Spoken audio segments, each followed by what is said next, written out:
Good morning, students. Now I start today's class in a subject of political science. And as a previous lecture, we finished our last topic era of the one-party dominance. But in this book, now we are learn about the some parties, some local, some that types of parties like that Socialist Party, Swatantrata Party, Jansangha is mentioned in your book. So first of all, we look about the Socialist Party, which is formed in Congress. Especially it is a faction of a Congress, the Socialist Party. ये एक प्रकार से कांग्रेस का एक गुट था, Samajwadi party से कहा जाता था सोशलिस्ट पार्टी को। और चूँकि ये दौर था 1934 का, 1934 का दौर था, और उस दौर में मार्क्स का समाजवाद पूरे विश्व में बहुत तेज़ी से फैला हुआ था और पूरे विश्व को इंस्पायर्ड किया था। और पूरे विश्व में एक तरीके से मार्क्स की जो वैचारिक ग्राह्यता थी, जो आइडियोलॉजिकल एक्सेप्टेंशंस था, वो स्वीकार कर लिया गया था। जर्मनी, पोलैंड, बेलारूस, यानी कि जितने भी कम्युनिस्ट कंट्रीज़ थी, वो सारी की सारी इस मार्क्सिज्म से ओतप्रोत थी। और मज़दूरों के लिए, नाम तो यही था कि मज़दूरों के लिए पूरी लड़ाई है, मज़दूरों के लिए अपने आप को न्यौछावर कर देना चाहती थी। सोशलिस्ट आइडियोलॉजी को, समाजवादी विचारधारा को, कम्युनिस्ट आइडियोलॉजी को जानने के लिए आपको मार्क्स को जानना बड़ा ज़रूरी है, कार्ल मार्क्स को।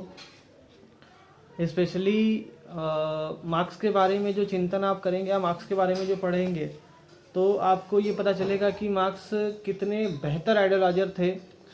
वो बड़े बड़े यूटोपियन आइडियोलॉजीज़ को नहीं मानते थे, राजा रानी की कहानियों को नहीं मानते थे, बल्कि समाज के अंतिम व्यक्ति की बात करते थे, जहाँ तक समाज का रिसोर्स नहीं पहुँच पाता था, समाज की चेतना नहीं पहुँच पाती थी।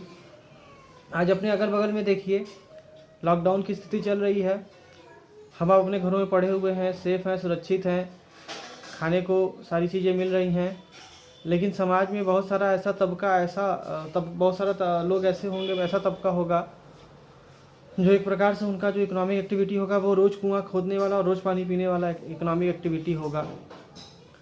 और दूसरी बात यह है कि वो समाज की मुख्य धारा से हैं। वो ऐसा भी नहीं है कि अगर सरकार फ्री में राशन बांट रही है या कोई ऐसा व्यक्ति हो, धनपशु हो, जो राशन बांट रहा हो, पुण्य काम कर रहा हो और फ़ोटो खींच रहा हो, तो वो वहाँ पे राशन भी लेने नहीं जाएंगे। तो मार्क्स जैसे विचारक ऐसे अंतिम व्यक्ति की बात करते थे जो समाज में पैदा तो हुए हैं, समाज के रिसोर्स पे उनका अधिकार तो है, लेकिन ये इनके प्रकार वो वहाँ तक पहुँच नहीं पा रहे हैं। मार्क्स उस अंतिम व्यक्ति को प्रभावित करना चाहते थे और वो कहते थे कि देखिए, यहाँ पे बिना लड़े कुछ आपको मिलने वाला है नहीं, और अगर आपको अधिकार अपना चाहिए तो आप उठिए और युद्ध करिए। मार्क्स आइडियोलॉजी का एक बहुत फेमस कोट्स था कि दुनिया के मजदूर एक हो जाओ, तुम्हारे पास खोने के लिए कुछ नहीं है और पाने के लिए पूरा विश्व है। तो ये आइडियोलॉजी थी और 1934 में आइडियोलॉजी बहुत तेज़ी से फैली थी। कांग्रेस के अंदर ही एक गुट ऐसा था जो इस आइडियोलॉजी से प्रभावित हुआ था, और कांग्रेस उस गुट को ऐसा न हो कि वो गुट अलग हो जाए, तो अपने संविधान में आमूलचूल परिवर्तन करके, उन्होंने कांग्रेस सोशलिस्ट पार्टी भी बनाई थी कांग्रेस के अंदर ही, तो आमूलचूल परिवर्तन करके कांग्रेस के संविधान को बदल करके उसकी ग्राह्यता को स्वीकार किया, ताकि कांग्रेस के अंदर दोहरी सदस्यता लेने का कोई प्रयास न हो पाए। तो इस तरीके से कांग्रेस सोशलिस्ट पार्टी फॉर्म्ड हुई। आज़ादी के बाद इसका सोशलिस्ट पार्टी नाम हुआ, जब ये लोग कांग्रेस से अलग हो गए। और ये कम्युनिस्ट और कांग्रेस दोनों से अलग थे। कम्युनिज्म के आधार पर यह लगते थे कि ये लोकतांत्रिक समाजवाद लाने की बात करते थे। लोकतांत्रिक समाजवाद यानी कि एक सरकार, जनता द्वारा चुनी हुई सरकार हो, और वो सरकार समाजवादी ढर्रे पे चले, समाजवादी विचारधारा से चले, और जनता में इक्वलिटी लेकर के आए, समाज में किसी भी प्रकार का भेदभाव ना हो। और लोकतांत्रिक समाजवाद यही रेफर करता है। अच्छा, इसका एग्जांपल में अगर आप देखिए, तो आज की जो भी सेकुलर पार्टीज़ हैं, चाहे वो समाजवादी पार्टी हो, चाहे वो राष्ट्रीय जनता दल हो बिहार का, चाहे वो जनता दल सेकुलर हो, ये सारी पार्टियाँ कहीं ना कहीं सोशलिस्ट पार्टी से जुड़ी रही हैं। और सोशलिस्ट पार्टी से ही ये रिबॉर्न होकर के आई हैं, और ये जिस प्रकार से सत्ता चलाती हैं वो इनकी आइडियोलॉजी यही होती है कि वो समाजवादी व्यवस्था से सरकार चलाना चाहती है।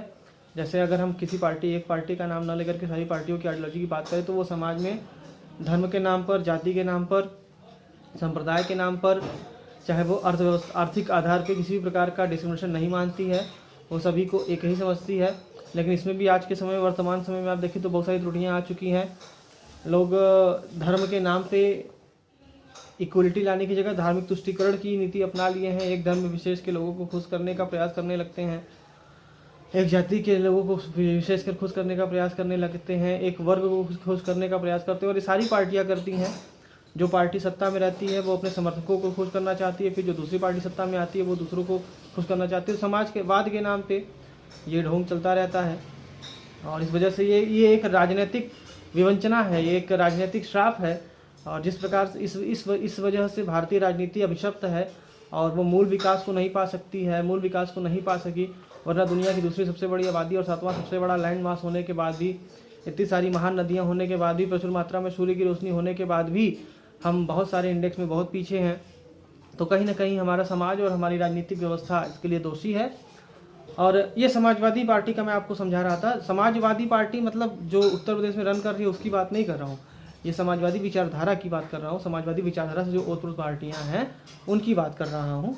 आप लोग अपने बुक में देखिएगा, सोशलिस्ट पार्टी करके है, और इस प्रकार से ये सारी चीज़ें चल रही हैं। समाजवाद को आप समझ गए होंगे अब क्या है। और सोशलिस्ट पार्टी भी कई टुकड़ों में टूटी आज़ादी के बाद, और इसमें किसान मजदूर प्रजा पार्टी, प्रजा सोशलिस्ट पार्टी, संयुक्त सोशलिस्ट पार्टी आदि पार्टी आए, नाम लिया गया इनका। और इसके जो लीडर थे जयप्रकाश नारायण, अच्युत पटवर्धन, अशोक मेहता, आचार्य नरेंद्र देव, राम मनोहर लोहिया, MS जोशी, ये सारे इस पार्टी के प्रमुख लीडर थे जो कि उस समय थे। और राम मनोहर लोहिया और जयप्रकाश नारायण का तो बड़ा अप्रोच था, बड़ा ज़बरदस्त उनका जनता पे पकड़ था। और आप देखेंगे कि आगे के टेक्स्ट में है ये कि किस प्रकार से जनता को उन्होंने एक बार दूसरी बार आज़ादी के बाद दूसरी आज़ादी की लड़ाई के लिए कॉल किया था, और जिससे बोला गया कि संपूर्ण क्रांति, वो आगे चैप्टर में हम लोग पढ़ेंगे। तो फिलहाल आगे बढ़ते हैं, दूसरी पार्टी को हम देखते हैं, और ये है I think it is communist party of India, CPI। और कम्युनिस्ट पार्टी और सोशलिस्ट पार्टी अक्सर मैंने आपने मेरे से सुना होगा कि समाजवाद और साम्यवाद दोनों बहुत नज़दीक हैं। तो देखिए ये बिल्कुल एक हाथी की तरह है और ये बहुत बड़ा विचारधारा है। तो आप इस प्रकार मत जाइए आँख पे पट्टी बांध करके कि पूंछ पकड़ लिया और पैर पकड़ लिया तो कान पकड़ लिया तो हम जज करने लगे कि हाथी सूप की तरह है, तो हाथी खंबे की तरह है, तो हाथी झाड़ू की तरह है। ये चीज़ें एक दिन में समझी नहीं जा सकती। समाजवाद और साम्यवाद बेसिक फ़र्क है दोनों में, और जब रनिंग क्लासेस होंगे तो हम बहुत डिटेल में उसको समझाएंगे आप लोगों को। हालांकि ये सारी चीज़ें समाजवाद और साम्यवाद ये सब ग्रेजुएशन की चीज़ें हैं, अभी आपको इतने डीप में आइडियोलॉजिकल तौर पे मतलब यहाँ तो प्राइमरी लेवल पे ही दिया गया है, फिर भी मैं एक्सप्लेन करूँगा क्योंकि आप भी आगे जा कर के आपको ये आसानी होगी। फिर भी ये जान लीजिए कि ये दोनों एक भी हैं और अलग भी हैं, समाजवाद और साम्यवाद। ज़बरदस्त फ़र्क भी है और ज़बरदस्त समानता भी है। तो फिलहाल कम्युनिस्ट पार्टी ऑफ इंडिया के बारे में बात करते हैं। 1920 से ये पार्टी एक तरीके से कई गुट में ये काम कर रही थी। उस समय बोल्शेविक क्रांति से यहाँ के लोग बहुत लोग प्रभावित थे और कई समूह में ये काम कर रहे थे, कम्युनिस्ट ग्रुप में काम कर रहे थे। 1935 तक ये कांग्रेस के दायरे में रहकर काम किया इस पार्टी ने, और कांग्रेस में साम्यवादी 1941 में दिसंबर में अलग हुए। और इस समय जो विश्व युद्ध चल रहा था, वर्ल्ड वार चल रहा था सेकेंड, उसमें इन्होंने नाजी जर्मनी से युद्ध कर रहा था सोवियत संघ, कम्युनिस्ट सोवियत। तो इस बिहाफ पे इन लोगों ने, चूँकि सोवियत और ब्रिटेन एक थे, तो ब्रिटेन को समर्थन देने का फैसला किया। और कांग्रेस से अलग जो विपक्षी पार्टियां थीं उसमें सिर्फ कम्युनिस्ट पार्टी एक ऐसी पार्टी थी जिसके पास अपना पूरा मशीनरी था, मशीनरी के साथ साथ अपना एक कैडर था, यानी कि वेल मेंटेन्ड पार्टी थी ये। और आज़ादी को लेकर के भी इन लोगों के अंदर थोड़ा सा डिस्प्यूट था कि जिस प्रकार की आज़ादी हासिल हुई है वो क्या सच्ची आज़ादी है, इस प्रकार के क्वेश्चंस उठे थे। और ये मानते थे कि ये हिंदुस्तान की जो आज़ादी है ये झूठी है, जो सत्ता हस्तांतरण हुआ है वो सही नहीं हुआ है।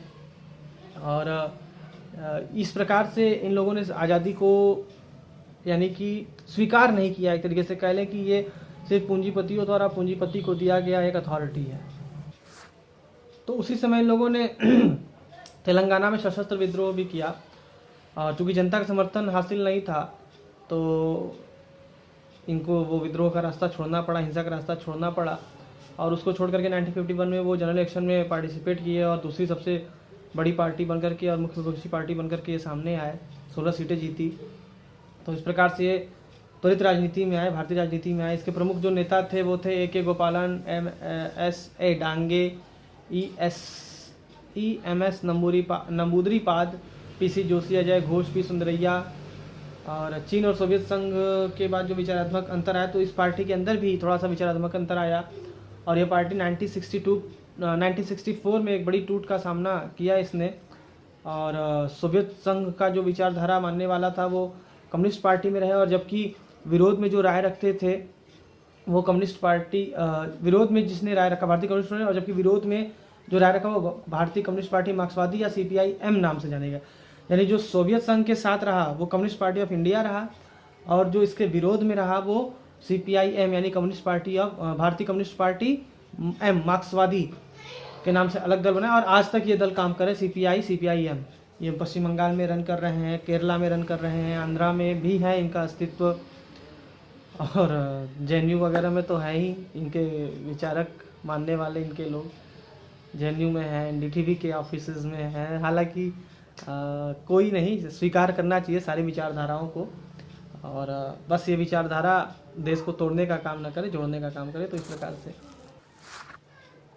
और अब आते हैं कम से कम मेरी सबसे प्रिय विचारधारा और प्रिय पार्टी का नाम भारतीय जनसंघ, जिसको एक तरीके से बनाया था श्यामा प्रसाद मुखर्जी ने 1951 में। और इन्होंने ही जम्मू कश्मीर को लेकर के आंदोलन चलाया सबसे पहले।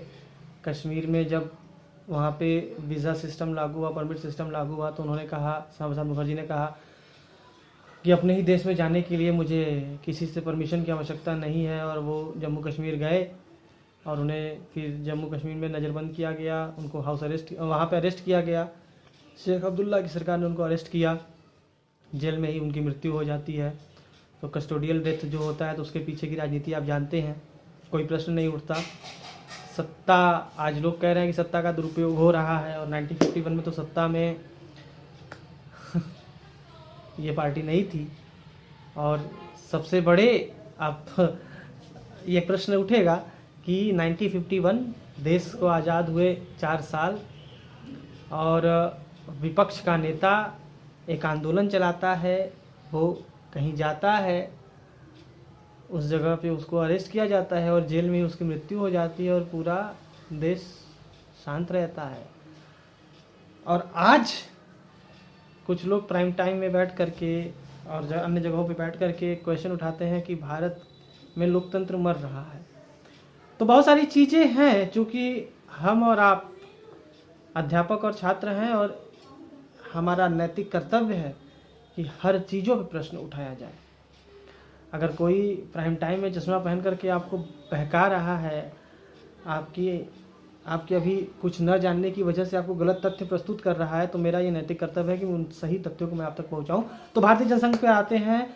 श्यामा प्रसाद मुखर्जी ने इसको फॉर्म किया था, RSS से इसकी जड़ें जुड़ी थी, हिंदू महासभा से इसकी जड़ें जुड़ी थी। एक देश, एक संस्कृति और एक राष्ट्र, 1 नेशन 1 कल्चर एंड 1 कंट्री का इनका नारा था। अखंड भारत, भारत पाकिस्तान को मिलाकर के अखंड भारत का इन्होंने एक तरीके से नारा दिया था। और एक तरीके से माने तो धार्मिक और सांस्कृतिक अल्पसंख्यकों को जो एक्स्ट्रा रियायत दिया गया, जो भारतीय संविधान में थोड़ा सा छूट दिया गया, उसका इन्होंने विरोध किया। और चीन ने जब 1964 में आणविक परीक्षण किया था तो जनसंघ ने ही इस चीज़ को कहा कि आप भारत को भी परमाणु बम बनाना चाहिए।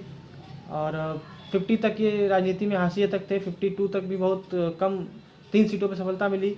57 में 4 सीटों पे इनको सफलता मिली। और ये हिंदी भाषी राज्यों में राजस्थान, मध्य प्रदेश, दिल्ली, उत्तर प्रदेश के शहरी इलाकों में इनका समर्थन था। और जनसंघ के नेता, अन्य नेताओं में श्यामा प्रसाद मुखर्जी, दीनदयाल उपाध्याय, बलराज मधोक, इन लोगों का नाम शामिल है। और भारतीय जनता पार्टी फिर इसी के बाद बनी, जनसंघ के बाद ही भारतीय जनता पार्टी, यानी कि इसका स्वरूप चेंज हो गया। तो ये हम लोग आगे देखेंगे कि क्या थी भारतीय जनता पार्टी, कैसे बनी, और आगे है हम लोगों के सिलेबस में, इस पर हम लोग विचार करेंगे अभी आगे।